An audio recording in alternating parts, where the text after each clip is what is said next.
I want you to think about this here. In your entire lifetime, how much money has gone through your hands? How much?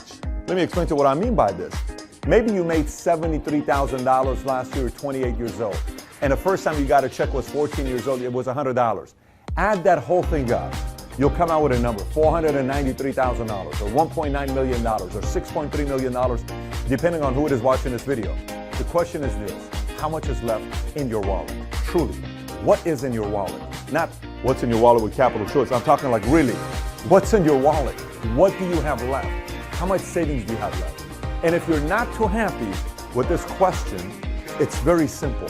The reason why you don't have a lot of money left is because you don't know how to play the money game. Simple as that. So today in this video, I'm gonna cover with you 20 rules of money. These are rules of money that I followed, and it's obviously from a lot of mistakes I made, because there was a point in my life where I had made money and there was nothing left in my pocket.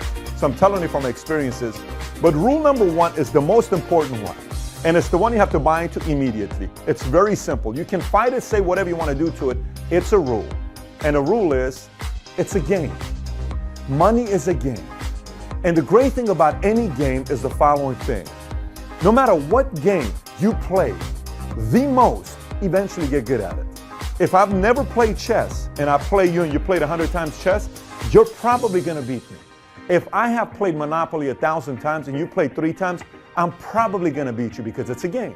So the great thing about the money game is it can be learned. So many times people fight it and they have problems with it, and they say, well, you know, that person became rich because they're smart, this person did this. No. They learned the game, and you can also take the time to learn the game. Rule number 2 is don't be a hater of money. If you hate money, you'll never get money, because money doesn't like haters. So if you're a hater and you constantly say things like, well, money doesn't grow on trees, and money is this, and money is that, and rich people are this, you're right. Money says, you're right, I'm not turned on by you. It's almost as if going on a date with an attractive girl and telling the girl that you don't like attractive girls who don't know a lot about philosophy and all they care about is their looks and doing makeup and doing this and working out and going to the gym. And this girl's like, dude, I put makeup on, I work out every day to stay in shape, but I also like other things in my life. But you know what? You're right. You're not attracted to me. I don't like you. She goes and finds another guy that says, I like a girl that takes care of her body. I like a girl that takes care of her skin. I like a girl that does makeup. I like a girl that works out 5 days a week. She's attracted to that guy. Keep that part in mind. Don't be a hater with money. Number 3, it's a doubles game. Listen, this should you can stop watching the entire video. You got the main things out of the way. It's a double game. And by the way, at the end of the video, I'm gonna give you a free PDF. It's a double game. What is a double game? The entire game of money, it's about doubling your money. So what do you mean, Pat, doubling your money? Let me explain it to you this way. If you right now have $1,000 in your bank account, if you're watching this, you have $1,000 cash, you are 10 doubles away from $1 million. That's it. You're 5 doubles away from having $32,000. You're 13 doubles away from having $8.192 million. You're 14 doubles away from $16 million. It's a doubles game. So how soon can you double your money? That's truly the game. Can you take that $1,000 and double it to $2,000 in the next year? So the next thing is, now it's $2,000 you have an account. Now you are 9 steps away from $1 million. You may say, Pat, I already have $100,000 in my account. Well, guess what? You're 4 doubles, 3 doubles away from $1 million. All you got is, it's a doubles game. This is a piece of cake when you learn it's a doubles game. So the question then becomes what? How soon, this is the real game of doubles. It becomes 2 different things. Risk tolerance, because you got to know yourself when it comes to money. Your risk tolerance, depending on the age you're at, if you're 65, your risk tolerance is going to be lower than you being 22 years old, right? So you have your risk tolerance, you need to know you. Then the other part is time horizon. What is your time horizon? So time horizon could be, I want to have $1 million by 10 years from now. Great. If it's 10 years, what do you have right now? Then you have to play your doubles game. How many doubles do I have with the $17,000 to get to $1 million? It's a simple game that you can learn what to do. As long as you know your risk tolerance, you know your time horizon, what it is and what the amount is, then you're playing the doubles game. Number 4, seduction. Let me explain to you about seduction, okay? Listen, I use the analogy with ladies because it's just how it is, okay? Money likes to be seduced. Money's attracted to seducers.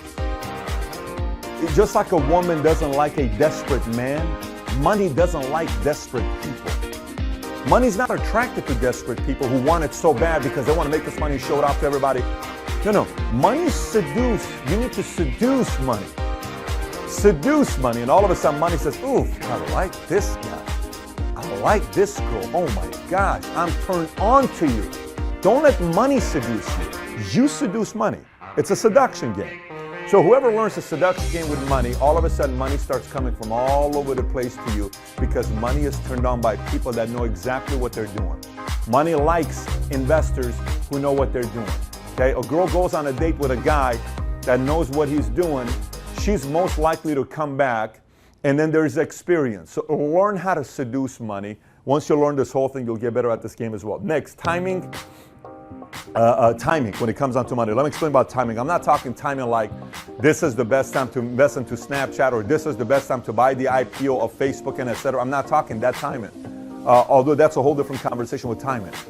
Timing, I'm talking about running a business. I'll give you an idea. There was a time where logically I had to cut down, okay, in my business. And I had to get rid of 2 or 3 employees. Logically, I had to cut down. But I knew what I was getting ready to do, and I had access to all the information. I decided to double down, and that helped expand the business to new areas, new territories. So, and then the other part is cutting down expenses, is you knowing maybe numbers are looking very good, but there's an area that needs to be cut down that no one else knows about the information. You need to cut down because you have access to all the information. So there's got to be a part where you need to know, and this is a thing that we can't teach you. This is not something I can teach you about. But this is going to be a part of it that you're going to learn from experience with timing. Timing with when you buy, timing on when you invest, timing on when you stay light, timing on when you stay liquid, timing on when you go. There's a timing aspect to all those decisions you'll make. Number 6, boredom. Let me explain what boredom means. Money needs to be moved, okay? Again, if a girl is bored with you, she leaves you because you're too boring. Same with men. If a man is bored with a girl, they're going to leave because it's boring. Money doesn't like to be bored. What do I mean? If money stays in a checking account, money's going to somebody else who knows how to use that money. If money is just staying somewhere and it's not working, it's too boring, it goes to somebody else that knows what to do with money. So you got to make sure money's always moving. Money's always moving for you, always moving for you, always moving for you, always working for you, always out there doing something to create more money for you. Next, secret account. You always got to have a secret account. Let me tell you what a secret account is. It's an account that no one knows about. Your wife, your husband, your boyfriend, girlfriend, mom, dad, brother, sister. No one knows about this account. What is this account? It's a crisis account. A crisis account could be cash. A crisis account could be somewhere sitting down that no one knows. But now I know you mentioned, Pat, you just talked about boredom, you talked about this. 2 complete different stories. You got to have a crisis account that's not your emergency fund. I'm not talking emergency fund that this is the right thing to do. I'm talking a crisis account. What saved the business when we were going through difficult times and our company's checking account went to $13,000 to have payroll, commissions, everything. $13,000. Where we're about to shut down the company. It's this close. We're about to shut down the company. What saved us was the crisis account at that time. No one knew about it. That money showed up, put it back into the business, saved us, we lasted, we made it through the tough times, and now we're here where we are today. But it's because I had a secret crisis account no one else knew about. You always need to have a secret crisis account. Number 8, don't drive first class until you have $10 million in a bank account. I see so many people spending $2,000 on a flight where they can spend $400. Listen, I'm 6'4", 6'5", 240, and do you know how many times till today I've paid first class? 0. I don't pay first class. Other people pay for my first class, but I don't pay first class. I've been paid first class, I've flown first class many, many times because I have the miles or people pay for my flight. I don't pay first class. And why is that? Here's how I did the math. Now, obviously, I can afford to do it, no problem. But here's how I did the math. You're trying to tell me $2,000 for a first-class flight, and I can get $500 for the same flight. That's $1,500 times 9 flights in a month. That's 9,000. That's 9 times what? $1,500 is $13,500, some number like that. You know what I can do with that number? That's 4 employees. That's marketing. That's expansion. There's over a year. That's $200,000, $180,000. Why am I going to waste that money? That's an executive I can bring in.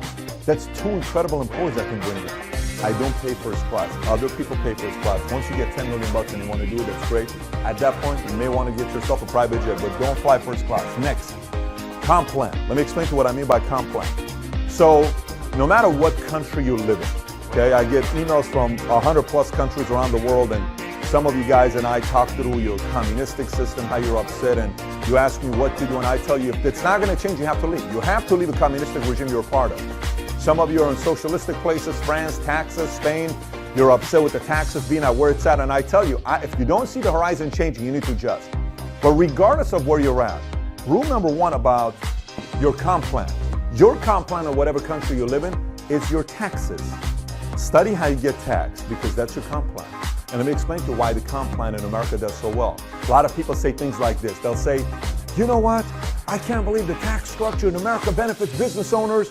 And you know, why is it that they benefit business owners? Because business owners create jobs. If you created jobs, we'd give you a tax benefit. If there wasn't a tax benefit, an incentive for business owners, then who's going to create jobs for all these millions of people that need jobs? So you may say, well, Pat, if the incentives for business owners, shouldn't I be a business owner? Yes. Every single episode's about you becoming an entrepreneur. Yes, you ought to be a business owner. You ought to be an entrepreneur because it benefits you in your comp plan. It benefits you in your comp plan.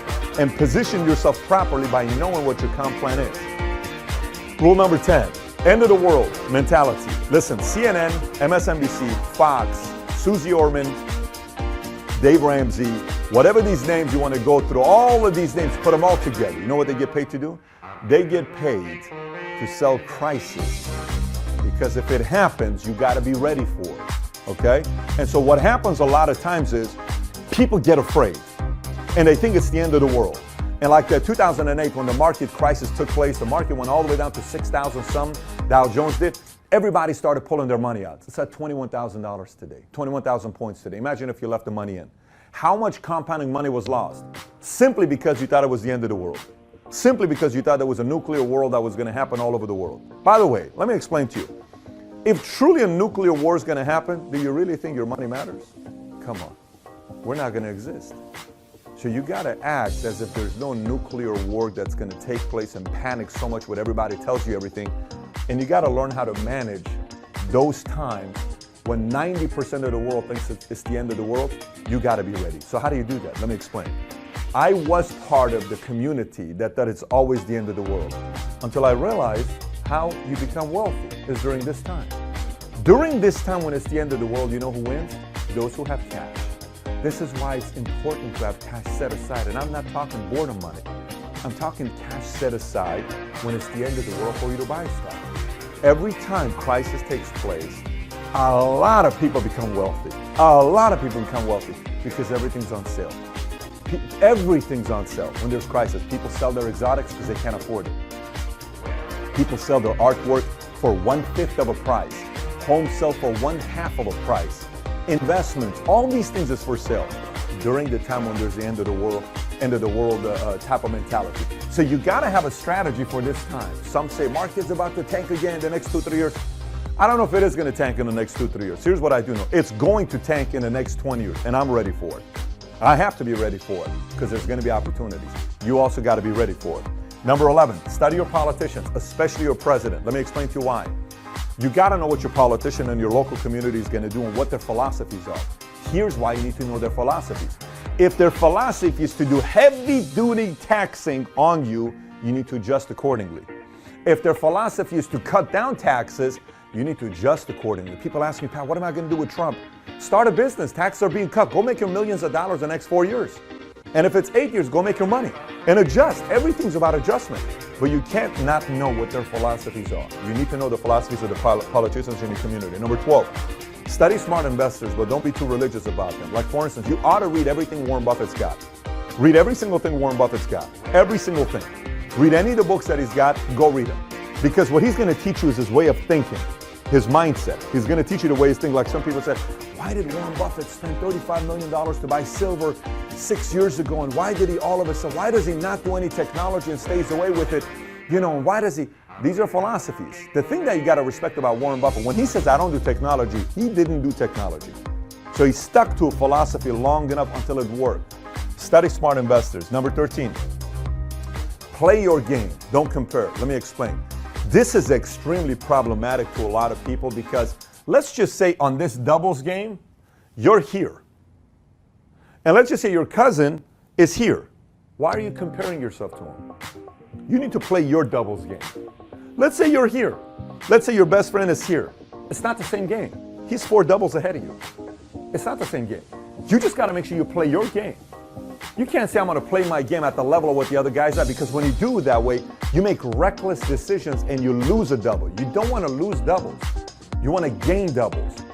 I don't know. I hope I'm making sense to you. You don't want to go backwards. And anytime you focus on this guy, you sometimes go backwards. Focus on your game. Focus on your strategies. Focus on your time horizon. Focus on your risk tolerance and play according to that game. Your vision may not be to be a billionaire. Your vision may not be to go out there and do something very big. Your vision may not be to be a person that's got 150 million bucks. Your vision may not be to be a decamillionaire. Your vision may be, I want to one day have $2 million. That's all good. Play to that game. So put a plan next to it. Play to that game, but don't constantly compare yourself to other people. Okay, next, index. A lot of people say, well, as long as you beat the index. Okay, as long as you beat the index. I am more concerned of beating my goal than I am about beating the index. I'm not worried about beating the index. I'm worried about beating my goal. What is my goal? What is the deadline? I want to beat that number because it's mine. That's what I'm committed to. What is my deadline? I'm committed to this. I'm not committed to the index. I'm committed to this. Maybe I need to do a lot more than what the index is doing because this is why I'm in business. In business, I can control the amount of growth I'm going to have on my income. I can't control if I'm studying just the index and the index is going 11.9%. I beat it 2.3%, but that's going to take me a long time for me to get over here. No. Play your game, beat your goals instead of trying to beat the index only. 15, befriend moneymakers. I'll tell you why befriend moneymakers that you trust. If you're around other people that know how to make money, you're going to make money. It's just kind of how things work out. If you're around people that know how to make money, you're generally going to make money. If you're around people that don't even know how to make money or don't even make a lot of money, you're not going to make a lot of money. You know, so know who you're going into business with, know who you're doing things with. Sometimes things seem too sweet or sexy and all this stuff, but you don't know the person. I don't touch any of that stuff. It's important for me to know who I'm going to be doing business with. I hire very slowly, very slow. I fire very fast. The moment I'm done with somebody, boom, gone. 4 people we fire in a day, no problem. I can't do this. The tolerance is not in the right place. We can't do this. We need to move on. But I hire slowly, especially the higher up it is. The more I travel with the person to get to know them. Same exact thing when it comes down to here. Whoever you're going to do business with, befriend them. Travel with them.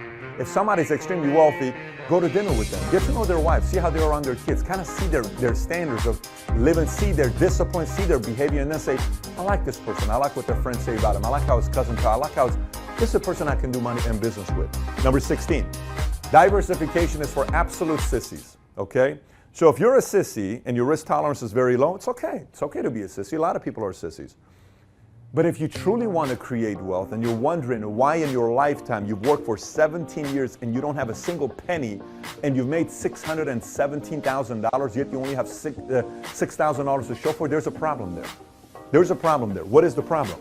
Diversification is a great concept to sell for these expert financial advisors that are playing every single thing safe and all these other things. Yes. Now, for those of you that are watching this and you're 73 years old, diversification may be good for you if you already have hit your goal of $6 million and you're where you're at. You're 62 years old.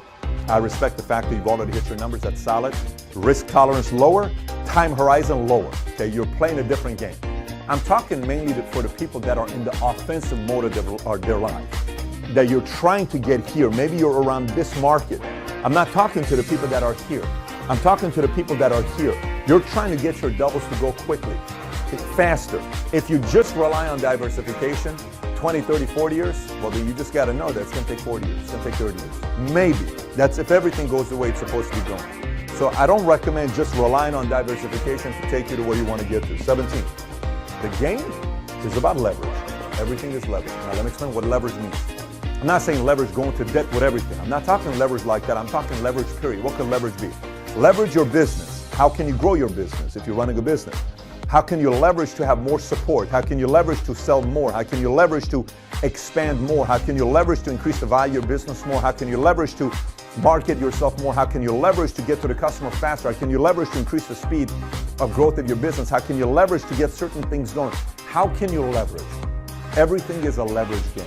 Everything is a leverage game. And the more you study the concept of leverage and the game, how it works, the better it is for your wealth. Number 18, positioning.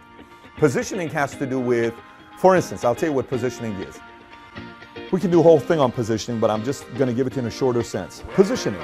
if I'm going to go work at a company and I'm going to have a piece of the equity and I'm going to position myself to own a piece of that company and it's going to go public, that's smart positioning. That's a very, very smart position. Tom over here, who's our president, Tom created his wealth by positioning. He went and positioned himself in certain places and participated in the victory by owning the piece, and he positioned himself. Sometimes it's positioning. Sometimes it's who you're running with. A lot of times people say, wow, I'm making great income with this company I'm at. Yeah, but you haven't positioned yourself here because there's no backing on the equity. So it's positioning. You got to also position yourself here to make sure you're taking care of that part, right? Of course, you got to take care of your credit. You got to have high income, savings, investments, but you got to make sure you position yourself properly as well. Number 19, strategic partnership. Strategic partnership. The more you can create an environment, it's kind of similar to befriend moneymakers, but this is slightly different because it's intentional. If you can figure, like what we do with our company, is we have strategic partnerships where a lot of people make money, okay? The more people make money, the more people continue to do business with you if there's strategic partnerships. I have strategic partnerships with $400 billion companies, $200 billion companies, $60 billion companies. I have strategic partnerships with a lot of different companies that benefits them, okay? Strategic partnership increases the value of making money because a lot more people are making money with you when they go into business with you. And last but not least, big check syndrome. Let me tell you what the big check syndrome is. Oh my gosh, I've seen so many people screw this whole thing up, and I'll just explain to you what it is. So for instance, say you are doing a real estate, hypothetically, okay? And all of a sudden you get, this one client wants you to sell their home. It's a $3 million home. I'm just throwing numbers out there. And you go and sell this $3 million home, and the check is $100-some thousand that you get. And you say, oh my gosh, I made $100,000. And for 2 months, you live as if you made $100,000 in a month. What you don't realize is that $100,000 check in a month, you need to look at it as an $8,300 a month income for that year. That's what that means. It's not $100,000. And I've seen so many people who treat this as $100,000 in a month, and they get cocky, arrogant, all this stuff, and then they go back to right here. And the double goes lower and lower and lower. And they don't realize it's just a big payday. Let me explain. Would you rather have, right now, a $500,000 cash I give you? Watch this question, you're gonna answer. Would you rather take a $500,000, okay, given to you, up front I'm gonna give you $500,000, or would you rather take an income stream, guaranteed, okay, of $100,000 over 20 years? Which one would you take? $500,000 up front, $100,000 over 20 years. Which one would you take? You know what, believe it or not, most people will say, well, I think the right answer is $100,000. Most people would take the $500,000. Let me tell you why the $100,000 allows you to do more. The $100,000 is $2 million. $500,000 is $500,000. See, this gives me the opportunity to have a stronger backing to make bigger decisions to get bigger doubles. Now you may say, Pat, but $500,000, that already puts me here. It's irrelevant if you don't know how to play the money game. It's irrelevant if you don't know how to play the money game. I want high income as well. I want income coming in that feeds my game so I can increase my net worth. This is a very, very important game. So don't get too crazy about big check syndrome and all of a sudden fall for it and lose everything that you got, because it can totally mess up with your net worth and you work all the way back to your doubles. So with that being said, this is what I'm going to do to you. This episode is obviously an episode that people would want to look at on a PDF. So we're going to give you a free PDF, but this is what you need to do. You need to visit patrickbaydavid.com. We'll put the link on the bottom of the YouTube video as well so you can see it. But if you're not here and you're seeing this video on a completely different place, because videos nowadays are being shared everywhere, you can go to patrickbaydavid.com, okay? When you go to the website, the link for this is going to be there. Look for the link. And if you don't see it anywhere, just go on the search on the bottom of my website. Paul, show exactly where the search would be. Type in money, and this would come up. Rules of money, this would come up. Then get the free PDF, print it out, and look at it and start studying which of those 20 rules you follow and you do very well at, and which you don't, and start adjusting to it, and study the areas that you need to do to improve in those games. So with that being said, if you have any questions, any thoughts, any comments, comment on the bottom. And thanks for watching, everybody. Take care. Bye-bye. Hey, thanks for watching this video. Let me make a case to why I believe you need to subscribe to Valuetainment, also join the notification squad. Look, there's two ways you can learn about business. One of the ways is go to college, learn a bunch of theories by professors who have probably never ran a business before, or you can watch Valuetainment. ran by entrepreneurs who have built and sold businesses, and you can learn from our mistakes and what we did right.